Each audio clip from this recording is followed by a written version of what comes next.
C'est vrai que c'est un temps long pour embarquer, co-construire et améliorer la vie de nos concitoyens, alors que, mais paradoxalement, le numérique, lui, va très vite. La fibre, bien sûr, c'est la base, qui permet toutes les innovations qui existent aujourd'hui, l'IA et tout ce qui en suit. Dès qu'on parle d'IA, dès qu'on parle de numérique, de remettre le numérique, l'humain au centre. Effectivement, c'est assez trivial de le dire comme ça, mais en termes de politique publique, c'est absolument essentiel.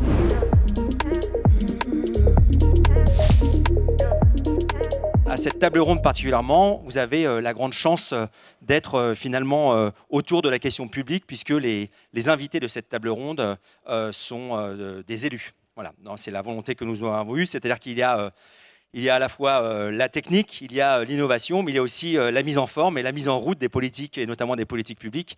Et c'est ce que nous allons essayer de faire dans cette table ronde, c'est de vous éclairer davantage sur comment à la fois les collectivités, mais aussi les législateurs, puisque nous avons un député avec nous aujourd'hui, avancent sur ces questions de transformation numérique des territoires. Et on va le faire au travers donc de la question de l'intelligence artificielle, de la question de la transition bien sûr écologique, puisque finalement ce sont des sujets qui sont vraiment d'actualité. Alors, on va le faire dans l'ordre protocolaire, quand même, on va respecter ça. Donc on accueille Jacques Auberty, que vous connaissez très bien, qui est député de Haute-Garonne, qui est l'ancien président du SICOVAL, hein, l'agglomération qui se trouve la communauté d'agglomération qui se trouve au sud de Toulouse. Voilà, merci de le présenter, et qui, sur des sujets numériques, a des responsabilités auprès de différentes agences nationales, et notamment aussi à l'Assemblée nationale. Je vous passerai la parole après. Nous accueillons Victor Denouvion, qui est donc vice-président du département de Haute-Garonne en charge de la transition écologique, et qui est également le président de Haute-Garonne Numérique. C'est à ce titre notamment que nous allons l'interroger ce matin, et qui est également aussi le maire de Saint-Jory. Voilà, donc nous vous saluons. Tout au bout, Bertrand Serpe, voilà, vice-président de Toulouse Métropole, en charge des questions du numérique, que vous connaissez aussi bien évidemment parce qu'il contribue souvent au débat de la mêlée. À côté de lui, en chemise blanche, Manu Reynaud, qui est maire adjoint de Montpellier et élu également à la métropole, qui est, on dit souvent, le monsieur numérique de Montpellier, voilà, et que vous connaissez également davantage, puisqu'il vient intervenir souvent à la mêlée numérique. Et enfin, donc, Régis Banquet, qui est le président de Carcassonne Agglomération, voilà, et qui vient aujourd'hui aussi contribuer avec nous sur tous ces sujets-là. On s'était dit que pour commencer, il fallait un petit côté, j'ai envie de dire didactique, c'est-à-dire que bien sûr il y a de la technicité, bien sûr lorsque l'on parle d'intelligence artificielle, que l'on parle de nouvelles avancées technologiques numériques, on ne sait pas trop par quel bout le prendre. Alors je vous pose une première question et je vais m'adresser à vous, Jacques, et la question sera la même pour tout le monde. Comment vous envisagez finalement la vie connectée de votre territoire ou des territoires, parce que vous avez peut-être un champ plus large en tant que député, pour les années à venir? Qu'est-ce qui va changer? Qu'est-ce qu'on peut comprendre de ça? Bien, merci. Bonjour à toutes et à tous. Ravi d'être donc présent ici à la mêlée, qui plus est pour un 25e anniversaire, avec une pointe d'humour, je dirais quand même, s'il y a bien une politique sur les territoires que nous souhaitons conduire, c'est celle sur l'égalité femmes-hommes en matière de numérique. Compte tenu de ce que vous avez ici en représentation sur la scène, c'est pour ça que je voulais commencer par ce sujet, qui est un vrai sujet d'ailleurs, et nous le portons aussi à l'Assemblée nationale. Donc de façon plus liée en fait à l'action, on va dire en matière de politique publique, mais celle-là en est une, hein, la question de l'égalité femmes-hommes, et qui plus est éviter les biais en matière de numérique, vous savez combien c'est important. Je représente en quelque sorte aujourd'hui, malgré tout, cette communauté d'agglomération du SICOVAL, qui fête cette année ses 50 ans, et dont l'histoire a été marquée par deux mots-clés, l'innovation, et particulièrement dans ce qu'on appelait il y a 50 ans les nouvelles technologies de l'information et de la communication, sans être ringard bien évidemment, et la solidarité. Et on voit combien le numérique aujourd'hui doit être au service à la fois de la solidarité, mais aussi que la solidarité, l'entraide, la question de l'inclusion, de la lutte contre l'électronisme doit servir en quelque sorte le numérique pour qu'il permette une société plus juste. Alors, je rajouterai bien évidemment un troisième mot-clé qui est celui de la responsabilité aujourd'hui. Sans cette idée d'un numérique frugal ou sobre, sans cette idée d'un numérique qui socialement permet aussi à la société de progresser, un numérique qui ne vient pas altérer notamment les questions d'éducation, la question du comportement, voire même, pourquoi pas, nos démocraties. On a vu en Roumanie, et d'ailleurs une commission d'enquête à l'Assemblée a analysé pour prendre un certain nombre de mesures pour sauvegarder en quelque sorte nos principes démocratiques, qu'ils soient locaux, nationaux, voire internationaux. Eh bien, sans cette notion de responsabilité, le numérique ne pourra plus être réellement au service de nos territoires. Alors, aujourd'hui, nous pouvons considérer que nous sommes dans une transition assez rapide, malgré tout, par rapport à l'ensemble des transitions que nous avons connues. Celle du numérique vient impacter de façon assez violente même notre organisation, que ce soit de façon interne ou dans le cadre des services publics, voire des services au public, dans le cadre du monde économique. Et je dirais une des mutations qu'il faut absolument provoquer, c'est une mise à distance en quelque sorte par rapport à tout ce que nous avons vécu ces dernières années, où le numérique était source d'une économie plus florissante, il était source de progrès, souvent d'ailleurs de création de nouveaux métiers avec, vous avez mentionné l'intelligence artificielle, la robotique, mais aujourd'hui notre société doit prendre un petit peu de recul et marquer une pause par rapport à nos concitoyens, nos entreprises, nos habitants, par rapport aussi au monde associatif, par rapport à l'ensemble finalement des composantes de la société, et j'espère que nous en parlerons. D'accord, très bien. Merci Jacques. Donc on parle de pause pour mieux repartir, pour prendre de l'élan. Je m'adresse à Victor Denouvion. Vous représentez un département, et puis aussi une agence départementale qui a cette particularité de conjuguer entre une grande métropole, quelques moyennes agglomérations, puis beaucoup de ruralité. C'est quoi le territoire de demain, ce territoire connecté en Haute-Garonne?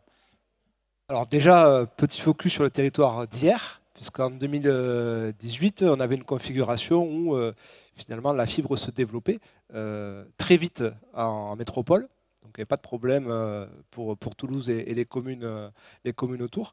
En revanche, aller mettre des câbles de fibre optique en zone rurale ou en zone de montagne à Luchon, c'était beaucoup plus coûteux. Et là, il n'y avait plus personne. Donc c'est pour ça que les départements, et donc le conseil départemental de la Haute-Garonne a fait le choix de développer la fibre optique sur l'ensemble de son territoire, qu'on soit en zone rurale, périurbaine ou de montagne.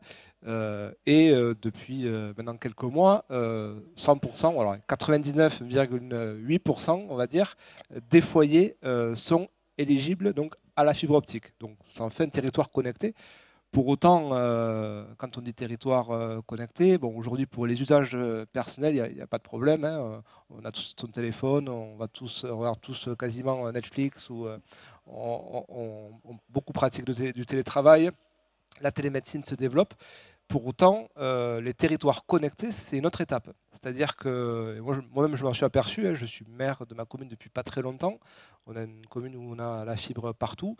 Mais chaque établissement, l'hôtel de ville, les écoles, la médiathèque, les services techniques, chacun a son propre abonnement, son propre serveur. Rien n'est en interconnexion.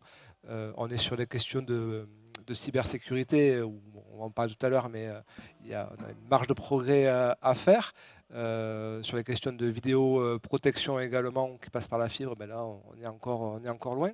Donc toutes ces questions-là, aujourd'hui, on a commencé à les anticiper avec Côte-Garonne numérique et le conseil départemental, mais c'est vraiment la deuxième étape, c'est-à-dire qu'on a déployé le réseau de fibre public. Maintenant, qu'est-ce qu'on en fait et comment on utilise finalement de manière efficace et pour nos territoires et pour les citoyens ce réseau de fibre optique. C'est tout l'enjeu de ces prochaines années. D'accord, très bien. Bertrand Serpe, alors quand on parle d'une grande métropole, non pas que Montpellier ne soit pas une grande métropole, on en parlera, mais c'est enfin deux grandes métropoles qui sont là aujourd'hui, peut-être qu'on regarde notamment, parce qu'on parlait d'usage un peu, cette projection vers l'avenir, elle avance un peu plus vite que en milieu rural? Alors c'est une question piège.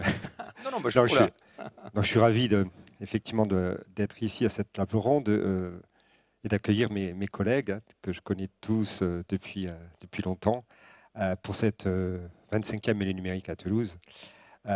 Oui, alors il y a des disparités effectivement entre les grandes métropoles qu'on représente aussi ici à travers France Urbaine notamment, et les associations des communes de France et les interconnectés, et puis les territoires ruraux que certains peuvent représenter ici aussi. Et merci d'être venu à Toulouse, dans la capitale de l'Occitanie. Pardon Manu, mais c'est une réalité territoriale. Donc des disparités, il y en a. Comment envisager cette ville de demain, cette ville connectée? Elle est pleine de contradictions, en fait, cette ville. Elle veut effectivement progresser avec l'innovation, avec le numérique, on l'a tous dit, la fibre, et bien sûr c'est la base, qui permet toutes les innovations qui existent aujourd'hui, l'IA et tout ce qui en suit. Et puis il y a aussi la réalité des terrains, la réalité des citoyens, la réalité du quotidien des Toulousains, qui ne sont pas tous non plus, même si on est la capitale aéronautique du monde, hein, qui ne sont pas tous acculturés à ces phénomènes nouveaux qui ne sont pas nouveaux, comme tu disais, Jacques, mais qui ont exposé à nos figures il y a quelques années, en tout cas sous cette mandature, et qui aujourd'hui s'imposent. Et comment envisager ces révolutions, j'aime bien le titre de la mêlée, révolution artificielle. Tout est dit dans le titre, et comment les appréhender pour les années futures, pour nos concitoyens. C'est un sujet qui est difficile, mais je crois qu'il y a à la fois c'est une chance, parce que on peut le voir que par exemple sur l'intelligence artificielle, notamment si on prend le cas de la médecine, elle peut faire progresser la science, l'innovation, et nous permettre de résoudre des problèmes et des maladies beaucoup plus rapidement et de sauver des gens. Donc ça, c'est un progrès. Il y a aussi des progrès dans les mobilités, dans les transports, dans l'énergie, enfin dans tous les domaines de la vie quotidienne des concitoyens. Et ça permet aussi de stimuler l'économie, parce que les entreprises, les start-up, aujourd'hui, s'emparent de ces sujets, et ça permet de faire progresser l'économie locale et nationale. Et ça, ce sont des bienfaits. Et puis après, il y a des biais, si j'ose dire. C'est effectivement tout le côté négatif que peut apporter ces nouvelles technologies. Et il y en a. On ne va pas tous les citer ici, mais il faut être là-dessus très prudent. Il faut savoir aussi avoir cet esprit critique, je dis toujours, pour essayer de déterminer qu'est-ce qui est bien et qui n'est pas bien. Et ça passe par une acculturation. Donc c'est ce qu'on fait à Toulouse aussi, hein, parce que autant on est pour le progrès, l'innovation et pro-entreprise, start-up, mais aussi il faut penser à tout le monde et à ceux qui n'ont pas forcément la connaissance. Et c'est pour ça qu'on a mis en place ces cafés IA au niveau national, mais à Toulouse, on en parlait tout à l'heure. C'est pour ça aussi qu'on va en parler beaucoup dans cette semaine de la mêlée numérique, mais on essaie d'expliquer, d'échanger avec les gens et les citoyens, avec les entrepreneurs, avec les startups, parce que tout le monde n'est pas forcément au même niveau, pour dire, voilà, il y a des questions de souveraineté, des questions de confiance, d'en parler Jacques, des questions d'intégrité, des questions d'influence, même politique, dans les élections, et ça, il faut connaître comment ça marche, en tout cas les bases de cette éducation citoyenne pour pouvoir envisager cette ville connectée du futur. Et je crois que c'est la démarche qu'on a mise en place à Toulouse Métropole, et on va en parler toute cette semaine, effectivement, à la mêlée numérique. Bien, merci Bertrand. Manu Reynaud, alors une vision du côté de Montpellier, de cette grande métropole qui est Montpellier aussi. On en est où de la ville connectée de demain ? Moi, je suis ravi d'être à Toulouse, hein, la capitale de la région Occitanie. Effectivement, il y a deux capitales, nous, hein, Montpellier, on a Paris, bien évidemment, et puis Toulouse. Moi, je suis toujours ravi. Magnifique ville. Et puis pour les 25 ans de la mêlée, mais c'est toujours un plaisir. Hein. Vraiment, j'insiste, il y a une petite difficulté sur les trains, c'est toujours, mais on y arrive. Et c'est le principal, et je pense que ça évoluera dans le futur. Ben non, moi, j'aimerais vous parler de ville connectée. Effectivement, moi, quand je suis arrivé, quand le maire m'a donné la délégation, le maire et le président, parce que ça se joue sur les deux communes, la ville et la métropole, il m'a dit, tu seras délégué à la ville intelligente. Sur le coup, déjà, je me suis dit, pourquoi moi? Et deuxièmement, c'est assez dépréciatif pour tous mes autres collègues adjoints et vice-présidents qui, eux, n'auraient pas quand même cette capacité à atteindre cet objectif d'intelligence. Ce qui est étonnant, parce qu'il y aurait donc deux villes, une ville intelligente et une ville moins intelligente, pour rester poli. Mais évidemment, ce n'est pas le cas. Mais quand on est arrivé, quand le maire m'a confié cette délégation, moi, on a proposé de rebaptiser cette délégation métropole connectée. Parce que déjà, on considérait que faire référence à l'intelligence, on pourra avoir tous les débats, et notamment avec l'arrivée de l'IA aujourd'hui, c'est peut-être pas la meilleure des références. Mais connectée, moi, j'aimerais reprendre peut-être un imaginaire. C'est vrai que dans l'historique des villes connectées, on parlait beaucoup de smart city, de villes intelligentes. Qu'est-ce qu'on nous vendait dans la ville intelligente? Une ville automatisée. Automatisée un maximum, automatisée au niveau de ses feux rouges, au niveau de ses capteurs pour les déchets. Alors après, il y a des imaginaires qu'on peut retrouver dans les pays du Nord ou les pays asiatiques avec des tours entièrement automatisées. Ça veut dire aussi derrière ce qu'on commence à voir arriver de près ou de loin dans des milieux professionnels, de la livraison par drone. Ça veut dire aussi de la vidéosurveillance. Moi, je préfère le mot vidéosurveillance à vidéoprotection parce que c'est d'abord de la vidéosurveillance. Et puis avec tous les déploiements qu'il peut y avoir derrière, avec ces technologies d'intelligence artificielle qui changent complètement la donne par rapport au traitement des données de tous les capteurs qui ont été mis en place. Ça, c'est la ville automatisée. C'est vrai qu'en termes d'imaginaire, c'est être un imaginaire d'un autre temps. Et puis là, maintenant, on nous propose avec l'IA un imaginaire que maintenant, on va automatiser la réflexion. Donc, on va automatiser beaucoup de choses. Et je voudrais dire, c'est peut-être des choses qui sont assez simples à dire, mais c'est vrai qu'on parle toujours, dès qu'on parle d'IA, dès qu'on parle de numérique, de remettre l'humain au centre. Alors, effectivement, c'est assez trivial de le dire comme ça, mais en termes de politique publique, c'est absolument essentiel. Et moi, je pense que de ce côté-là, il faut qu'on réhabilite aussi cette question du présentiel. Il y a un baromètre, mais il faut le faire un peu différemment de ce qu'on le faisait avant. Et je pense qu'il faut repenser la question de l'inclusion numérique, justement à l'égard des nouvelles technologies. Alors, il y a un baromètre du numérique 2025 qui précisait qu'un Français sur deux, 44%, rencontre des difficultés dans la réalisation des démarches en ligne. Et ça concerne même 25% des 18-24 ans. Ce qui prouve que les digital natives, ils ne sont pas forcément les plus enclins à avoir un regard sur le numérique et surtout un regard critique.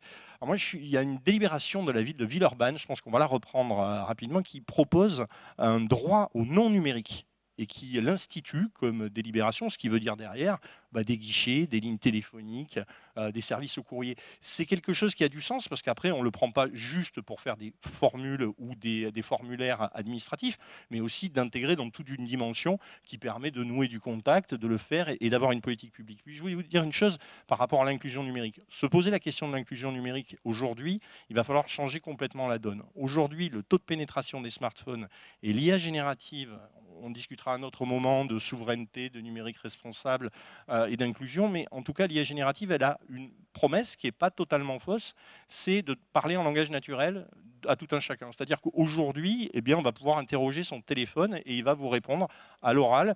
Et effectivement, repenser l'inclusion, les formulaires à cette aune-là, c'est pas inintéressant. Et la collectivité, elle a de ce point de vue-là une responsabilité, notamment sur les outils qu'elle utilise. Nous, on a choisi comme doctrine aujourd'hui de ne pas utiliser de chatbot public avec ces versions de LLM parce qu'on considère qu'elles ne sont pas assez abouties. On sait qu'évidemment, parallèlement, tout un chacun ou tout un chacune va pouvoir l'utiliser avec ChatGPT ou ses cousins de son côté, ce qui n'est pas une bonne chose non plus sur la véracité des informations, la mise à jour qu'on est en capacité de faire. Mais c'est une doctrine qu'on a pour l'instant en faisant en sorte que ces chatbots, on les utilise, attention, des agents qui, eux, vont pouvoir, pour avoir une base de connaissances communes, tester nos outils, avoir des reconnaissances, des retours d'expérience et par la suite voir si on déploie ou pas, mais ça sera une autre question et il faudra le voir aussi dans cette logique de guichet.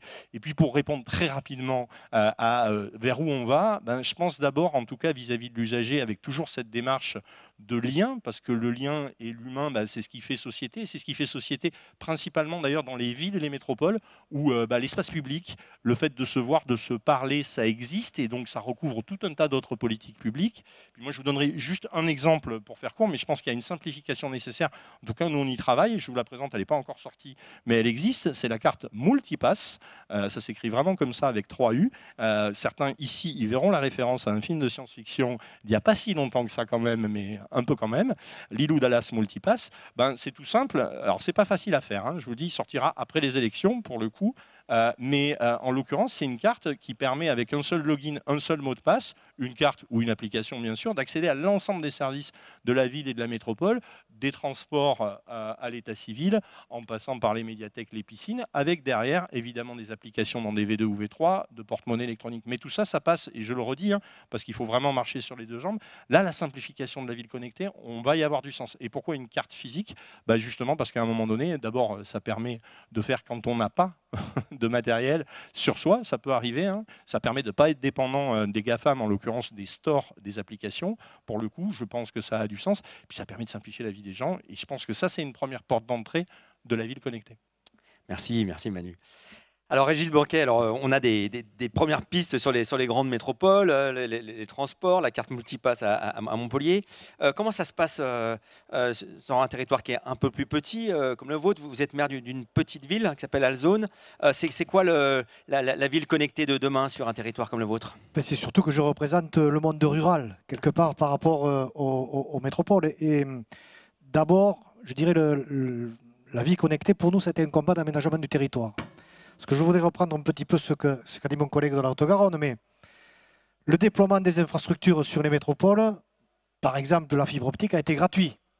Nous, il a fallu qu'on se le paye dans les territoires ruraux. Donc c'est quand même différent. Il a fallu faire un effort pour ne pas créer une fracture territoriale qui aurait engendré une fracture sociale, une fracture numérique, et qui aurait déconnecté complètement nos populations bien de tout ce qu'aujourd'hui propose la société. Donc ça a été le premier combat. Et le deuxième combat aujourd'hui, c'est faire en sorte de prendre le pas, quelque part, de ce qui se fait dans les métropoles. Prendre exemple sur Toulouse, Montpellier ou autre, et quelque part, créer les services qui, en général les services publics, qui améliorent la vie de nos concitoyens. Parce que aujourd'hui, pour moi, et en tant qu'élu et politique, l'intelligence artificielle, le numérique, etc., ne doit être qu'un outil et ne doit pas nous imposer quoi que ce soit. C'est le politique qui décide et qui fait en sorte que, grâce à cet outil-là, il peut offrir de nouveaux services publics.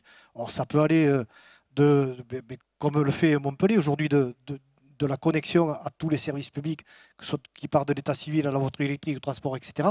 Mais c'est aussi des services qui aujourd'hui sont subis par la population, comme par exemple tout ce qui concerne l'éclairage public, les dépenses sur l'énergie, etc., qui peuvent être améliorées à la fois dans les bâtiments publics, mais aussi chez le privé. Et donc, ça demande d'embarquer quelque part tout un écosystème, et donc nos habitants, nos socioprofessionnels, dans une démarche collective pour bien réfléchir et améliorer quelque part tout ce que l'on proposait, à la population, dans un sens de démarche environnementale et dans un sens surtout d'amélioration et d'évolution des services publics que l'on peut proposer à notre population. Donc tout le monde est concerné. C'est vrai que c'est un temps long pour embarquer, co-construire et améliorer la vie de nos concitoyens, alors que, mais paradoxalement, le numérique, lui, va très vite. Et donc, c'est ce paradoxe qu'il faut arriver à gérer. D'un côté, on a un numérique, et avec l'intelligence artificielle, aujourd'hui, on le voit, qui va très très vite et qui, quelque part, nous dépasse. Et à côté de ça, eh bien, il faut que tout le monde puisse avoir accès. C'est l'inclusion, c'est la responsabilité, c'est tous ces sujets que l'on doit porter pour que bien, nos concitoyens, le plus grand nombre possible, soient intégrés dans cette démarche et cette évolution qui permet d'améliorer à la fois la vie quotidienne, mais à la fois les services publics que l'on peut proposer dans nos collectivités. D'accord, merci beaucoup. Merci à vous cinq pour ce panorama qui est assez éclairant finalement sur la manière dont on peut envisager les territoires de demain. Avant de parler d'IA, parce que bien évidemment c'est un sujet, et j'aimerais vous dire qu'on va laisser dans quelques instants un petit tour de questions. Donc s'il y a quelques questions à poser, préparez-les un petit peu, parce qu'on est un peu contraint par le temps. Avant de parler d'IA, j'aimerais que vous puissiez nous parler de souveraineté et peut-être aussi en même temps, puisqu'on voit que le temps est assez resserré, de transition écologique. Pour le faire vite, comment on fait une ville connectée demain sans être dépendant des GAFA, voilà, donc, et quand quand on est responsable politique, c'est une question importante, que ce soit au niveau national, international, avec les attaques des puissances étrangères, mais aussi quand on mène une politique publique numérique, responsable, comment on se préserve finalement, comment on préserve nos habitants, mais aussi quand on regarde l'empreinte carbone finalement de tout ce travail-là, comment on s'en sort, hein, sans pour autant inventer la poudre, mais voilà, quelles sont les précautions à prendre pour rester responsable et rester vers un cap qui est vertueux. Voilà. On reprend le même ordre, Jacques, vous voulez commencer? Allez. Bien, merci. Oui, je parlais de frugalité hein, dans mon propos liminaire. Peut-être pour éclairer plutôt la question de souveraineté. Et en prenant un exemple très précis qui a été celui à l'Assemblée nationale, et je faisais partie de la commission spéciale, vous savez, de cette fameuse loi dite de simplification de la vie économique, qui n'a pas d'ailleurs été une vraie simplification à bien des égards. Et donc, durant les débats, nous avons abordé cette question-là au travers d'un prisme assez précis, qui était celui de l'aménagement du territoire en matière de centres de données. Alors, je prends cet exemple pour vous dire les contradictions que nous vivons. Vous savez combien nous sommes attachés au RGPD, à la question du respect de la vie privée, des données personnelles, etc. Mais aujourd'hui, que faisons-nous ?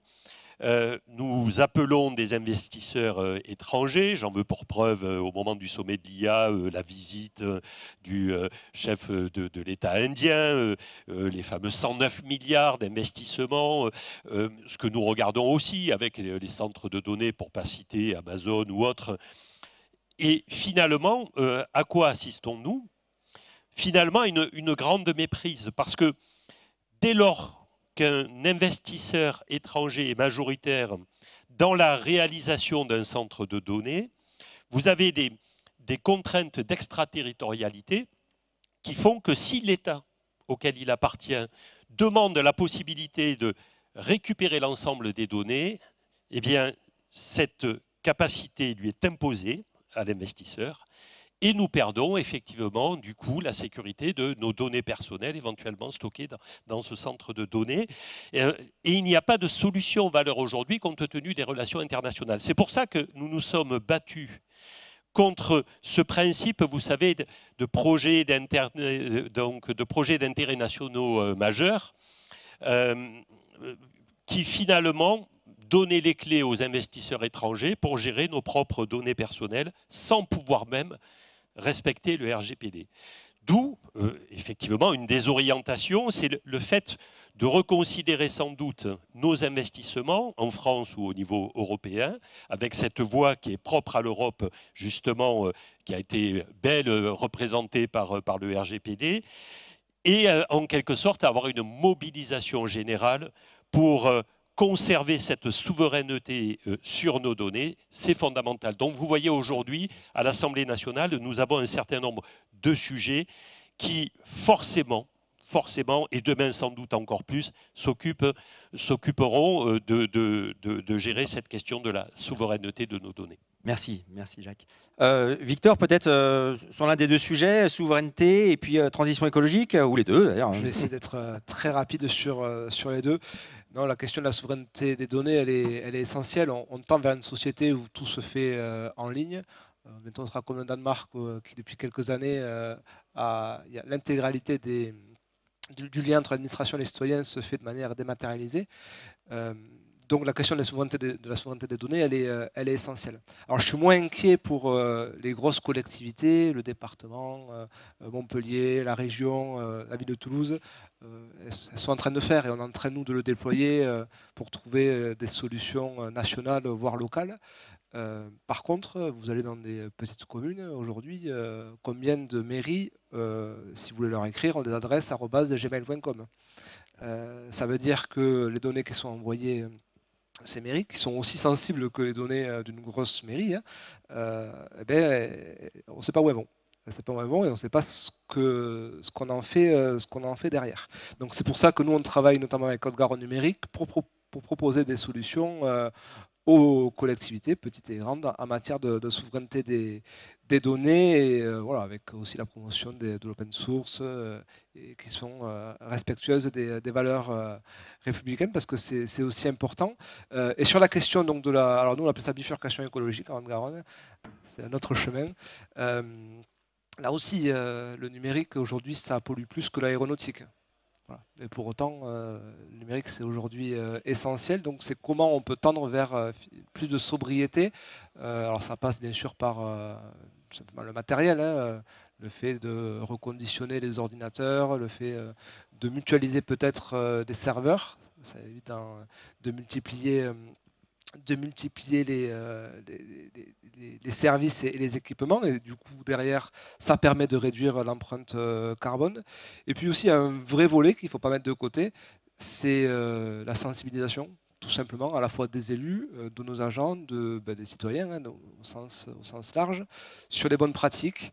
Ça peut paraître très bête, mais quand on envoie une pièce jointe lourde et qu'on fait transférer avec 15 destinataires dans la boucle, où ce n'est pas forcément utile d'avoir autant de destinataires, ben ça pollue. Ça pollue plus que si on l'envoie à une personne ou si on utilise d'autres solutions que l'envoi de mails.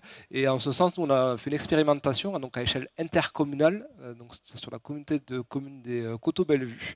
Donc Haute-Garonne Numérique a travaillé avec donc là, c'était les services pour justement identifier là où on pouvait réduire l'empreinte carbone du numérique, que ce soit dans les pratiques ou soit dans les politiques menées par la collectivité. Voilà, donc on a eu un premier retour il y a quelques mois, et l'idée c'est aussi de l'étendre à l'ensemble des intercommunalités et des communes qui souhaiteraient y participer.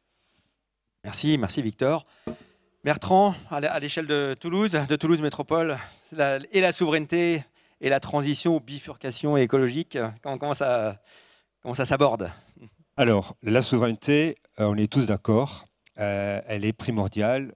Comme je disais en introduction ce matin, dans un monde aujourd'hui géopolitique, où la géopolitique est très compliquée, la souveraineté, elle s'impose. Elle s'impose à la fois en Europe, en France et sur les territoires. On a engagé, avec mes collègues ici présents, au niveau de France Urbaine, des interconnectés et des associations de communes de France, une initiative qui s'appelle Tie-Break. C'est une initiative qui vise à essayer de progresser vers une trajectoire de souveraineté des territoires par rapport à ces sujets de data, données, et effectivement en lien avec les GAFAM et avec tout ce qui peut perturber l'environnement souverain de nos territoires, de la France et de l'Europe. Alors c'est une démarche qui est ambitieuse, qui est politique, puisque effectivement on essaie de porter ce message au plus haut niveau de l'État, mais avec une résonance aussi, Jacques et Manu, qui vont participer à ces travaux au niveau de l'Europe aussi, parce qu'on espère que ça va percuter. Il y a une espèce de conscience collective qu'il faut être souverain. Souverain, ça veut dire quoi? Ça veut dire être maître finalement et garantir l'intelligence de nos données et la possession, enfin, que chaque citoyen reste maître finalement de ces données face à les deux blocs américains et chinois qui sont en train de nous pomper un petit peu toute notre ressource et toute notre richesse, puisqu'on est bien d'accord que la data, la donnée, c'est la richesse, et ça fera aussi l'économie de demain, j'y crois beaucoup, sur nos territoires. Alors ça passe effectivement par pas que des intentions, par des choix politiques qu'on doit porter, nous, les politiques sur nos territoires, des choix. Alors à Toulouse, on a mis en place un Smart Business Act il y a quelques années sur l'innovation qui permet, alors, le code des marchés publics, il faut être prudent, mais qui permet effectivement de pouvoir quelque part essayer d'aiguiller les choix des commissions, tout en restant et respectant la réglementation en vigueur. Mais il y a d'autres moyens, je pense, qui sont aussi à la portée de nos territoires sur des choix politiques qu'on peut porter lorsque, par exemple, on a mis en place la 5G souveraine à Toulouse. C'est pas contre les opérateurs, mais c'est un canal différent qui permet effectivement de répondre à des besoins quand des besoins se font ressentir, et qui permet de choisir avec évidemment bien sûr comment dirais-je, les données qui sont sur nos serveurs, qui sont préservées et qui permet d'avoir cette certaine indépendance. Alors ça, c'est des petits pas. Hein.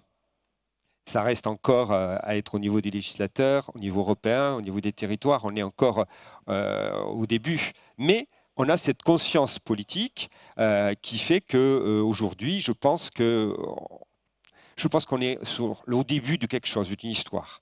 Et l'histoire, elle n'est pas gagnée encore. Hein, parce que quand il y a les mastodontes américains et chinois face à nous, on peut s'inquiéter.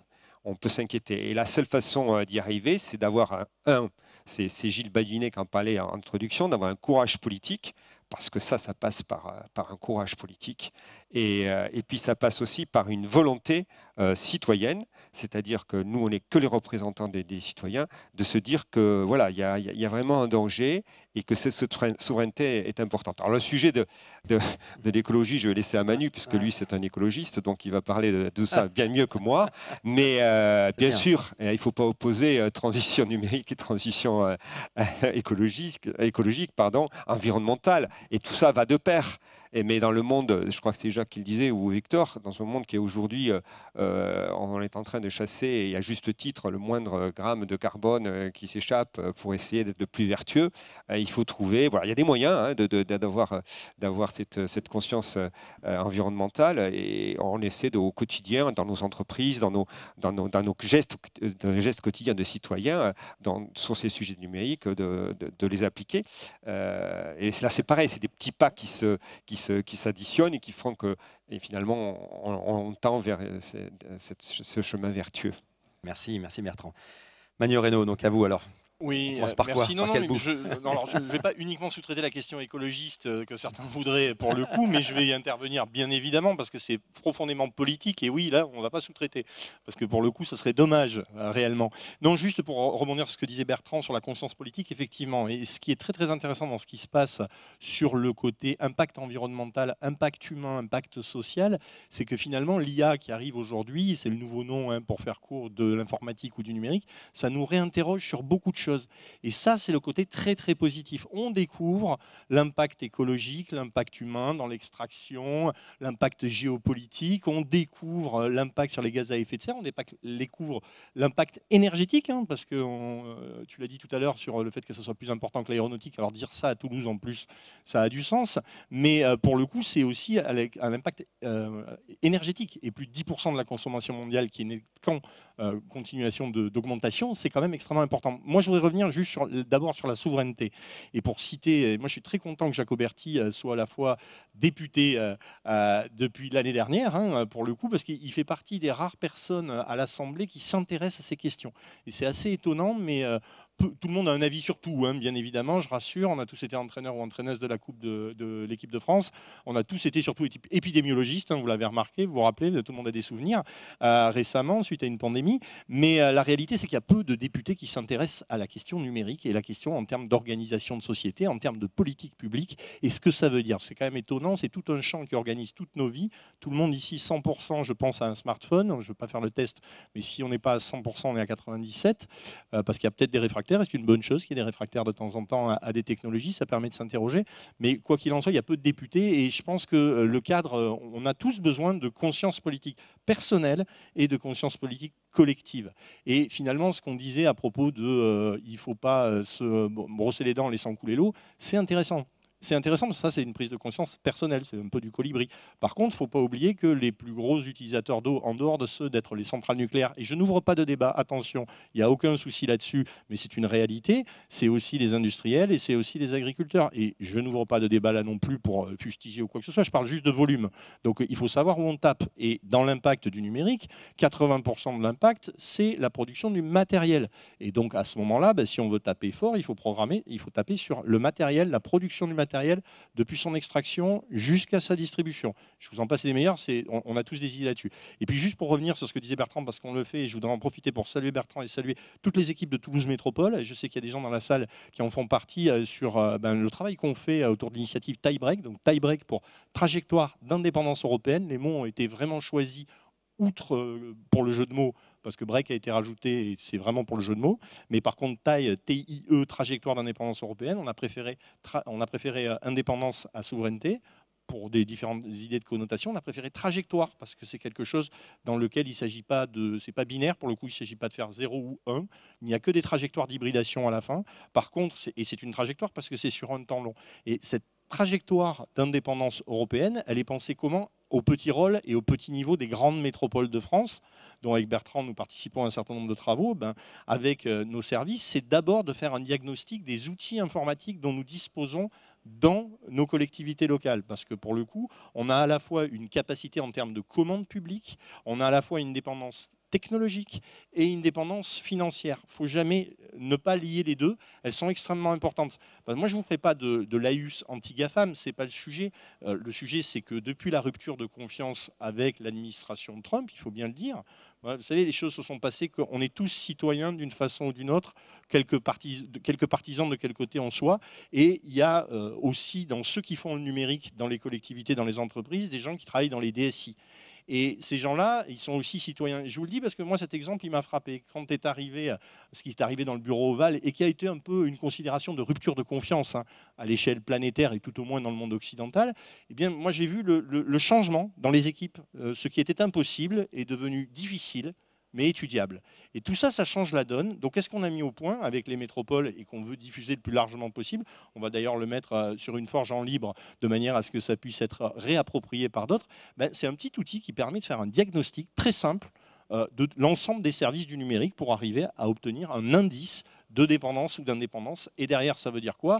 Quand on connaît ces services numériques, déjà, il faut en avoir une cartographie. Ce n'est pas si évident selon la taille des collectivités. Et ça permet derrière de trouver des stratégies qui vont permettre, à la fin de l'hybridation pour un certain nombre de services, mais aussi pour d'autres, des services simples. Alors, pas simples techniquement, mais simples à modifier comme un VPN ou comme un pare-feu, de trouver des alternatives. Donc il y a des solutions sur lesquelles on a des vraies alternatives, puis il y a des solutions comme la bureautique qui sont une complexité d'usage, mais aussi on a des solutions potentielles. Et puis il y a des solutions d'éditeurs métiers, d'éditeurs français ou européens, qu'on souhaite, nous en tout cas, privilégier, sur lequel il va falloir qu'on les fasse utiliser, parce que derrière, ils utilisent des technologies comme Oracle, Enco, pour ne citer qu'elles, sur lesquelles il va falloir peser. Mais on a la puissance de l'achat public, de la commande publique, et c'est extrêmement important, parce que les cadres d'achat, ils sont fondamentaux dans la question-là, mais il y a cette volonté, ça s'appelle tie break pour le jeu de mots, mais ça veut vraiment dire trajectoire d'indépendance européenne, et en fait, c'est un petit logiciel qui va être déployé et qu'on va pouvoir utiliser, y compris dans les petites collectivités, et y compris surtout dans les entreprises. Avoir un indice ou un baromètre, c'est déjà une première indication pour dire vers où on va. Merci, merci beaucoup. Alors, je vais passer la parole à vous, Régis. Vous passez la parole. On me dit dans l'oreillette que je n'ai pas, que le temps passe très vite. Donc, s'il y a une question ou deux, préparez-la, parce que c'est à vous juste après. Régis, alors souveraineté, transition, comment ça se passe alors, juste, sur un territoire comme le vôtre? Très rapidement, parce que beaucoup de choses ont été dites et je rejoins les propos qui ont été tenus. Mais moi, juste 3 points. Un, depuis 20 ans, on perd le combat au niveau européen vis-à-vis des États-Unis, de la Chine, vis-à-vis des GAFAM, qui sont des prédateurs de la donnée, et qui sont là pour nous piquer la donnée et donc la création de richesses pour demain. Donc il faut un grand plan d'investissement au niveau européen pour lutter contre tout ça. 2, je dirais au niveau plutôt local.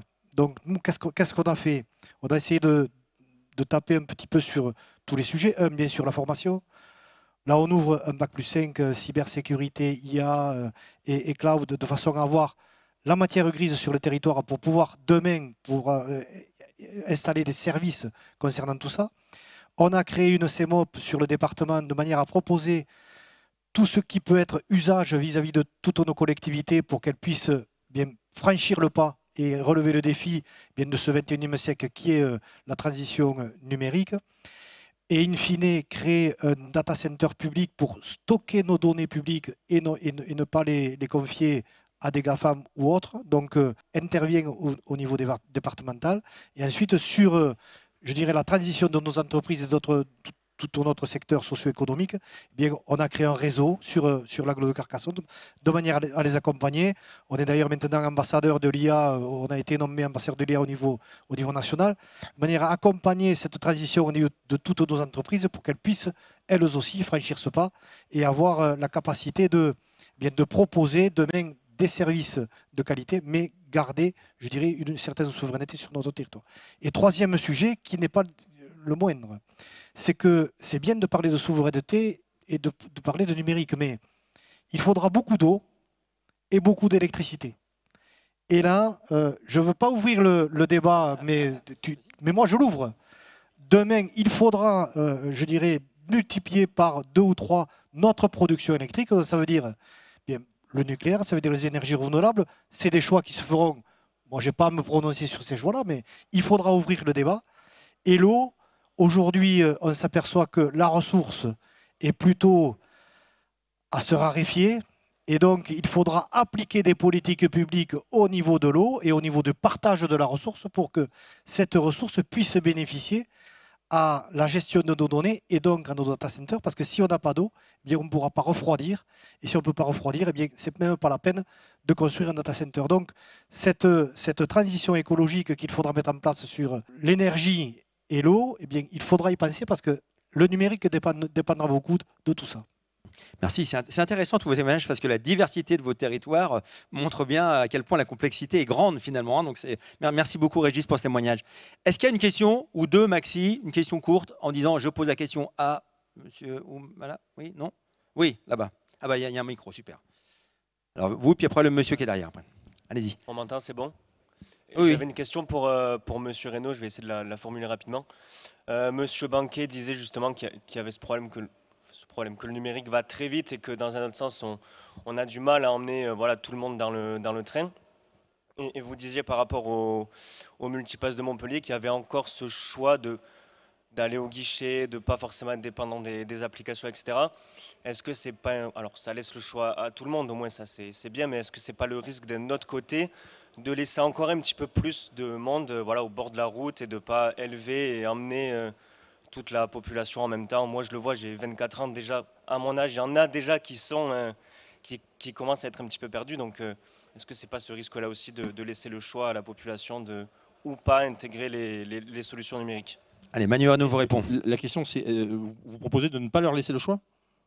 Non, c'est une question... Je pose la question de est-ce que ça vaut vraiment le coup, quitte à se faire voilà, des ennemis, de pas forcément leur laisser le choix effectivement sur ces questions-là. Il y a plein de mots, mais c'est intéressant que vous la posiez comme ça parce qu'effectivement, il y a des pays qui sont extrêmement avancés. Hein. Moi, j'ai eu la chance d'aller en voyage d'études à Tallinn.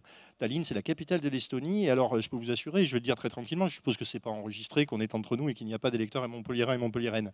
Mais évidemment, j'avais lu beaucoup sur Tallinn et beaucoup sur l'Estonie. Moi, je pensais au départ revenir à Montpellier en me disant nous allons passer du Moyen-Âge à la Révolution industrielle. Et je suis revenu en me disant si déjà on passe au Moyen-Âge, ça sera bien, on est au Paléolithique. Donc, parce que là-bas, oui, effectivement, l'interopérabilité, la cyber et tout ça est intégré à la fois dans la culture, mais pour plein de raisons. Hein. Parce que la sortie de l'URSS, les Russes, je vous passe, c'est des meilleurs, ils ont parti d'une page quasi blanche, ça change un peu tout, et puis c'est une progression de 30 ans. Enfin, tout ça s'explique. Moi, je pense qu'en fait, de toute façon, toutes les questions, elles ont bonnes à été posées. Et in fine, à la fin, ça rentre quand même, on parle de l'accueil, on parle de la perception et de l'interaction des gens. À la fin, ça finit quand même dans des machines et dans des fichiers qu'il va falloir protéger, qu'il va falloir traiter, sur lesquels il va falloir...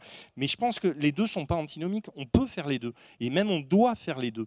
Parce qu'à un moment donné, il ne s'agit pas que de mettre des gens à côté du chemin. Il s'agit aussi, vous savez, rencontrer des gens, ça ne participe pas que remplir des formulaires. Ça participe aussi de créer du lien social d'une façon ou d'une autre. Parce qu'il y a d'autres problématiques qui sont des problématiques psychologiques, des problématiques d'isolement par lesquelles on sort aussi les gens. Et in fine, je vous le dis, à la fin, pour le traitement informatique en soi, ça arrive dans les mêmes bases de données. Mais je pense que les deux doivent être absolument complémentaires et maintenus, mais pas parce parce que, in fine, on pourrait arriver à dépasser en termes d'acculturation, d'enseignement. C'est pour ça que je citais tout à l'heure, ce qui pour moi doit absolument changer la donne en matière d'inclusion, c'est que maintenant qu'on peut parler à son téléphone et qu'il peut répondre, et j'entends bien que c'est pas pour tous les téléphones, que c'est pas pour... Il y a plein de nuances à ce que je viens de dire, mais la réelle, parce qu'aujourd'hui c'est réservé aux gros téléphones, très chers, pour X raisons, qui n'a pas de modèle économique, je vous en passe. Mais sur le principe même, si vous pouvez parler à votre téléphone et qu'il peut vous répondre, vous me direz pourquoi on fait tout ça. Et c'est une vraie question aussi à se poser, alors qu'elle ne se pose pas tout de suite parce que tout le monde n'est pas équipé à ce point-là, mais elle va se poser parce que nous, il va falloir que si les chatbots ils sont mis en place par des collectivités, par l'État, qu'ils soient de confiance, qu'ils soient sécurisés. Mais en tout cas, elle va se poser cette vraie question parce qu'à un moment donné, il y a la question aussi de l'isolement qui est impératif à voir. Et je vous dis, il ne s'agit pas de faire des lieux d'accueil où on fait que de remplir des formulaires et d'aider à remplir des formulaires. De toute façon, on ne les remplira plus comme ça. Merci. Merci Emmanuel Ok, Reynaud. merci beaucoup. L'autre question, le jeune homme qui est derrière, deuxième et dernière question. Et elle est pour qui, votre question? Bonjour, oui, je suis Amaury Duché-Mancel, je suis chargé de mission développement des usages et services numériques à Tarn-et-Garonne Aménagement, donc département d'à côté et avec qui on partage avec Haute-Garonne Numérique le même opérateur pour le déploiement de la fibre.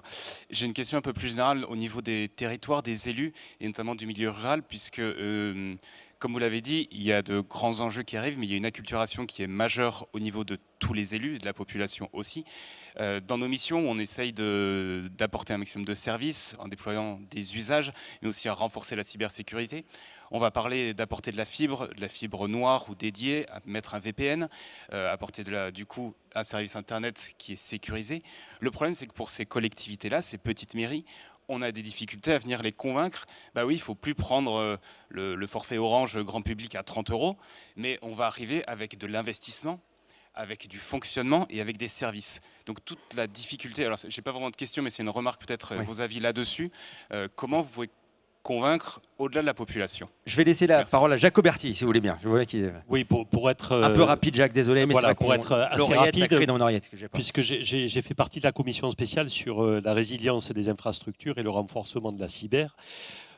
Toutes les collectivités, quelles qu'elles soient, particulièrement au niveau des intercos, mais les communes aussi, assurent des compétences qui vont rentrer, des services qui vont rentrer notamment dans la transposition de la directive NIS 2. Donc de toute façon, il y aura un rendez-vous avec l'ensemble des territoires, tôt ou tard, via la question de la sécurité des données, de la protection des données, et donc se posera inévitablement la question de l'évaluation des moyens mis en œuvre et la nécessité. Et là, justement, c'est ce que nous essayons aujourd'hui d'organiser, et c'est particulièrement le cas, notamment à Haute-Garonne, d'accompagner, de conseiller, d'éveiller aussi, et donc d'éduquer tout autant les collectivités, les élus locaux, que l'ensemble des agents. Donc, cette transposition aura ce bienfait, même si les choses sont loin d'être simples. Merci Jacques. Je propose très rapidement, c'est le temps, je suis désolé, un mot de conclusion à chacun. On va commencer par Victor Denouvion. Et peut-être dans ce mot de conclusion, si vous pouvez dire en 15 secondes l'intelligence artificielle, avantages, inconvénients pour les politiques publiques, ça nous éclairera. Et puis de toute façon, ces sujets-là, ils vont être débattus toute la semaine lors de la mêlée numérique, donc on aura le temps d'y revenir. Victor, à vous. C'est compliqué. Très rapidement, pour répondre à la dernière question, c'est vrai qu'il n'y a pas de secret aussi, hein. Nous, à Haute-Garonne Numérique, c'est vrai qu'on va voir les maires, on leur écrit, on leur présente ce qu'on met en place, et ça permet aussi de faire connaître les offres possibles en matière de fibres. Sur l'intelligence artificielle, c'est trop court pour en parler 15 secondes, mais je pense qu'il ne faut pas en avoir peur.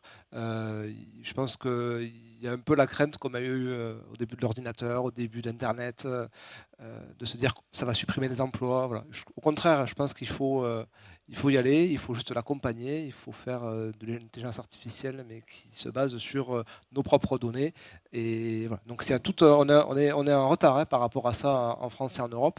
Donc c'est l'enjeu de la décennie, et je pense qu'il ne faut pas louper ce virage-là, en tout cas dans nos collectivités territoriales. Merci. Bertrand, IA, avantages, inconvénients, en quelques mots pour les politiques publiques? Non, alors moi, on ne va pas refaire le débat, mais moi j'ai envie de dire, comme c'est la semaine des révolutions artificielles, faites votre révolution artificielle, c'est-à-dire tout un chacun, participez cette semaine aux tables rondes, venez vous acculturer et venez vous faire votre propre opinion sur les enjeux qu'on a essayé de vous présenter ce matin et qu'on présentera dans d'autres tables rondes, parce qu'aujourd'hui, moi j'ai tendance toujours à dire que le numérique, l'IA, c'est vrai qu'on parle d'IA, mais non, c'est plus du numérique, ça devient un sujet régalien.